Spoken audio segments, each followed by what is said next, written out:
اسے مانتی ہے دنیا،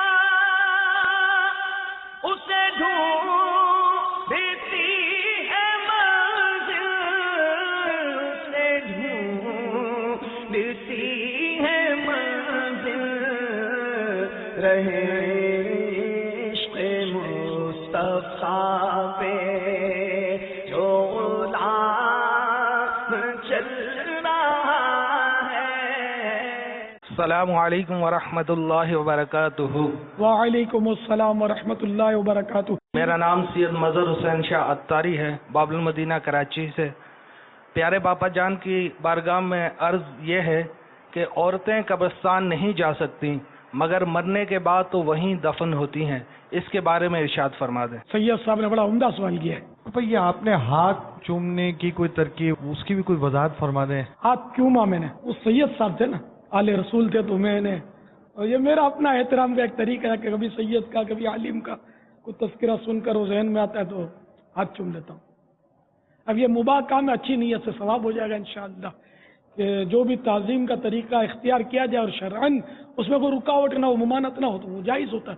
یہ سید بادشاہ تھے، میرے آقا کے بیٹے تھے، جتنا احترام کریں کم ہے، اللہ نصیب کرے۔ تو سید بادشاہ نے بات بھی کیسی کی ہے، دیکھو نا، بہت یہ کہ مزے کی بات کی ہے، بڑی بھول پن کی بات کی ہے، باپو بہت بھولے والے ہیں۔ جب عورتوں کو قبرستان جانا ہی منع ہے تو اب یہ عورتیں تو قبرستان میں ہی دفن ہوتی ہیں، صدقہ جاؤں۔ بڑا پیارا سوال ہے۔ منع کرنے کی علت یہ بیان کی ہے ہمارے علماء نے کہ یہ قبرستان میں جا کر عورتیں نا، یہ ذرا رقیق القلب ہوتی ہے، دل ان کے زیادہ ہی نرم ہوتے ہیں، تو ان کا امکان ہے کہ وہاں جا کر یہ جزا فضا کرے گی، رونا دھونا مچائے گی۔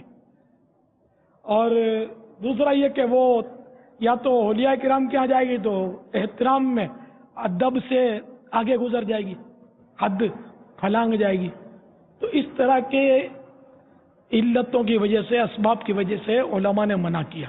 پہلے ممانعت نہیں تھی، آہستہ آہستہ اس سد ذرائع کی وجہ سے روکا گیا ان کو، اب نہ جائے۔ زندگی میں تو وہ مکلف تھی، شریعت کے احکام کی پابند تھی، اب یہ بے بس ہے، تو اب بے بس ہے تو کیا زبردستی کو قبرستان میں مردوں کے بیچ میں کیوں ڈالا؟ پھر یہاں سوال کھڑا ہوگا، سید بادشاہ کا پھر فون آئے گا کہ یہ تو پھر مرد لوگ ظلم کر رہے ہیں۔ تو چونکہ ہماری امی جان بی بی عائشہ صدیقہ رضی اللہ تعالی عنہا، جو بہت بڑی عالمہ اور مفتیہ تھی، ان کو جنت البقیع میں دفن کیا گیا۔ تو بڑے بڑے حضرات صحابہ بھی اس وقت حیات تھے، تو کسی نے منع نہیں کیا۔ سیدہ فاطمہ زہرا تو میرے آقا صلی اللہ تعالی علیہ وآلہ وسلم کے صرف 6 مہینے کے بعد پردہ فرما گئی، تو اس وقت تو ہزارہ صحابہ کرام حیات تھے۔ مولا مشکل کشا کی والدہ بی بی فاطمہ، ان کا بھی نام تھا فاطمہ بنت اسد، سرکار صلی اللہ تعالی علیہ وآلہ وسلم کے حیات ظاہری کے دور میں وصال پا گئی تھی، اور سرکار صلی اللہ تعالی علیہ وآلہ وسلم نے بنفس نفیس ان کے جنازے میں شرکت کی تھی، دعا فرمائی تھی ان کے لیے۔ سرکار ان سے بڑی شفقت فرماتے تھے۔ آپ کی وہ چچی تھی، مولا مشکل کشا کی امی تھی، وہ صحابیہ تھی، تو سرکار نے ان کو مردوں کے درمیانی دفن کیا نا قبرستان۔ تو زندوں کے احکام اور ہوتے ہیں، مردوں کے احکام اور ہوتے ہیں۔ اسے مانتی ہے دنیا، اسے ڈھونڈتی ہے منزل، اسے ڈھونڈتی ہے منزل، رہے عشق مصطفیٰ پہ